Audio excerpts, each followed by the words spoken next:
Have you ever wondered what really happens inside your body the exact moment you get infected? Not just the fever. Not just the weakness. Not just the headache. I mean the hidden battle. The invisible war.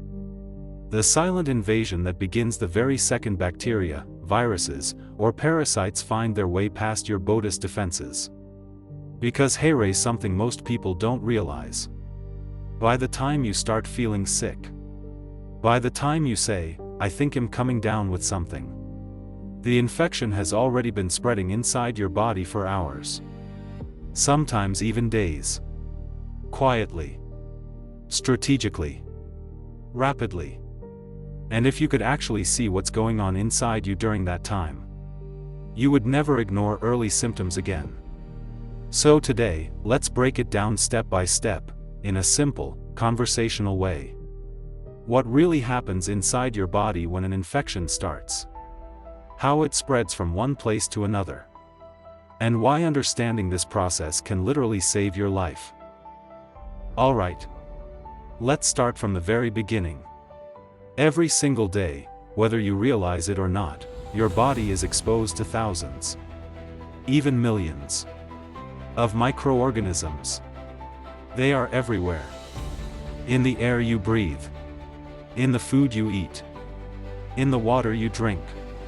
On the surfaces you touch. Even on your own skin. But here's the interesting part. Not all microorganisms are harmful. In fact, many of them are harmless. And some are even beneficial. Your body actually coexists with a whole community of microorganisms, what we call the normal flora. So exposure alone does not mean infection. For an infection to happen, something specific must go wrong. Your body is not defenseless. Far from it. You have powerful protective systems working 24 hours a day, every single second. Your skin acts like a physical barrier, strong and protective. Your saliva contains enzymes that can break down microbes. Your stomach acid is so strong it can destroy many pathogens instantly. Your immune system is like a trained army, always ready to detect and destroy invaders. So for an infection to even begin, a microorganism must first enter your body and successfully bypass these defenses. This is what we call the entry point. And this step is very crucial. Because no matter how dangerous a pathogen is, if it cannot enter your body, it cannot infect you. Now, how do these pathogens enter? There are several common routes. Through your nose, when you inhale infected droplets from someone coughing or sneezing.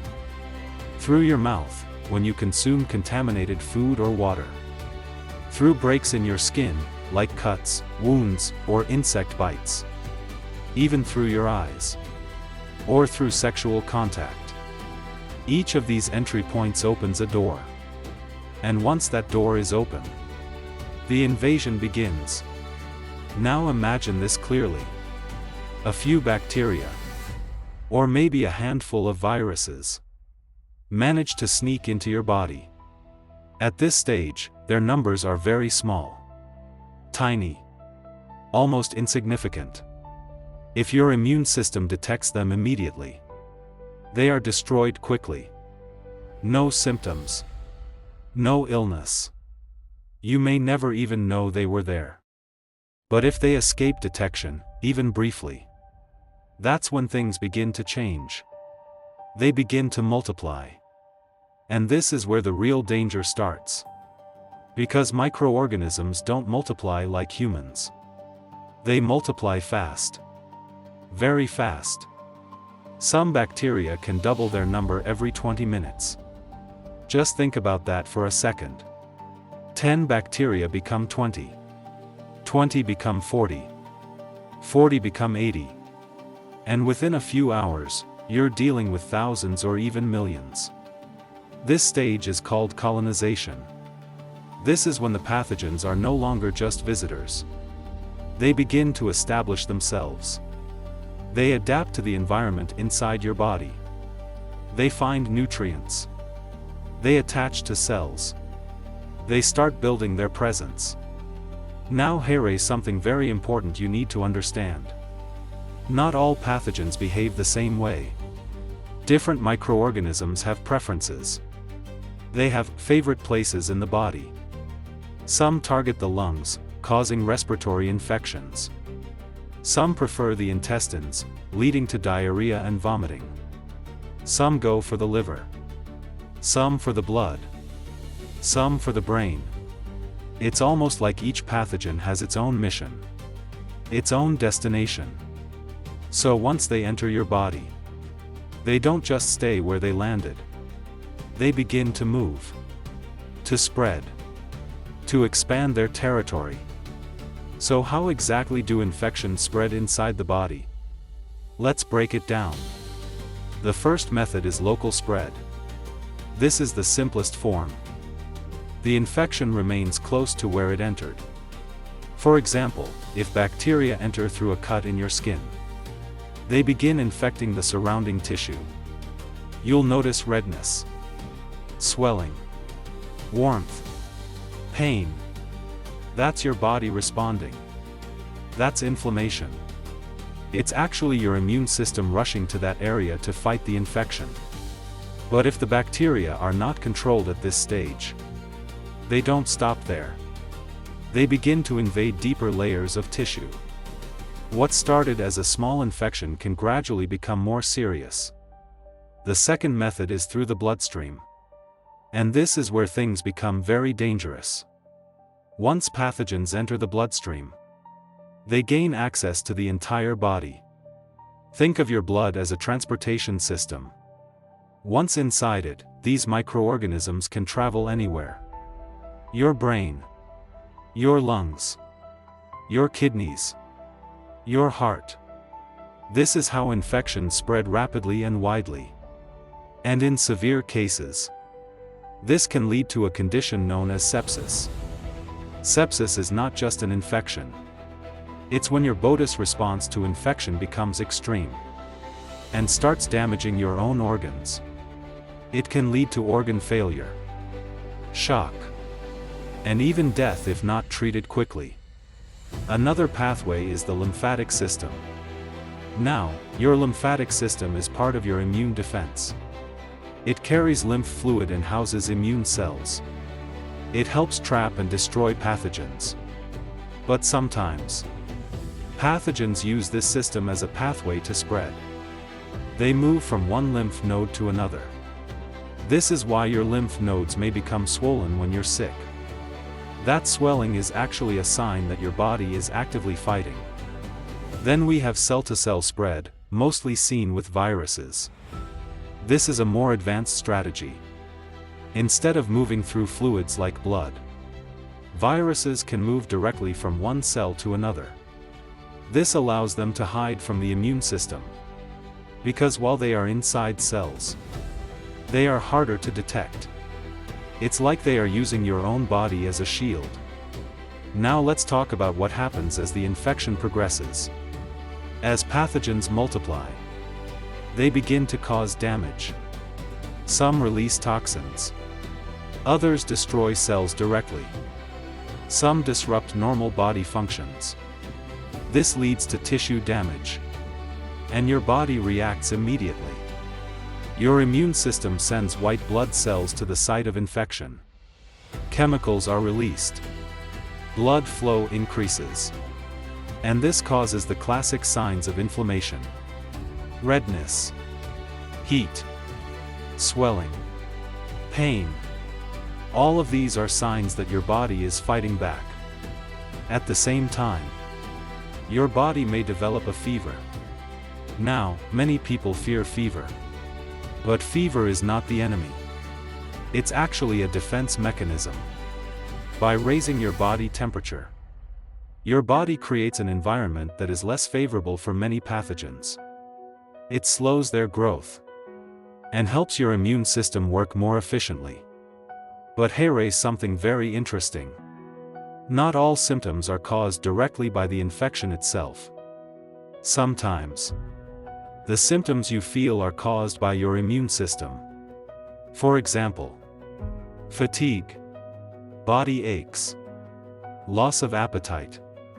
These can all be results of your immune system working intensely. So in a way, some of the discomfort you feel is actually a sign that your body is trying to protect you.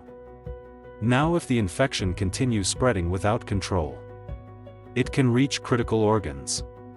And this is where things become very serious. If it reaches the lungs, you may struggle to breathe. If it reaches the brain, you may experience confusion or seizures. If it affects the heart, it can interfere with blood circulation. At this stage, medical intervention becomes urgent. Let's pause for a moment and really think about this. All this activity, all this destruction and defense, is happening inside your body silently, before you even realize you are sick. That is why early detection is so important. Now, why do some infections spread quickly, while others remain mild? There are several key factors. First is your immune system strength. A strong immune system can detect and eliminate pathogens quickly. But if your immunity is weakened, due to stress, poor nutrition, lack of sleep, or illness, the infection has a better chance of spreading. Second is the type of pathogen. Some microorganisms are more aggressive. They have special tools, like toxins or protective coatings, that help them invade and survive. Third is timing of treatment. The earlier an infection is treated, the easier it is to stop. But delays give pathogens time to multiply and spread. Now let's make this practical. What can you do to reduce the spread of infections inside your body? 1. Act early. Don't ignore warning signs like persistent fever, unusual pain, or weakness. Early treatment can stop an infection before it spreads. 2. Maintain good hygiene. Wash your hands regularly. Eat properly cooked food. Drink clean water. Prevention starts before infection even begins. 3. Complete your medications. If you are prescribed antibiotics or any treatment, finish it. Stopping halfway can allow surviving pathogens to come back stronger. 4. Support your immune system. Eat nutritious foods. Get enough sleep. Stay hydrated. Manage stress. Your immune system is your best defense. At the end of the day, infections are not random. They follow a clear process. Entry, multiplication, spread, damage. And the earlier you interrupt that process, the better your chances of recovery. So the next time you feel something unusual in your body, don't ignore it. Don't assume it will just go away, because something could already be spreading inside you, silently. And understanding this gives you power. The power to act early. The power to protect yourself. The power to stay healthy.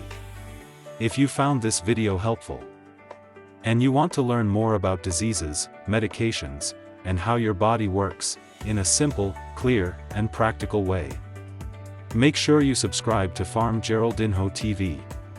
Like this video. Share it with someone who needs to understand this.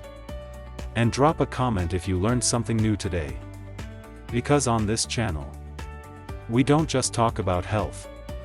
We help you truly understand it. Stay safe. Stay informed. And I'll see you in the next video.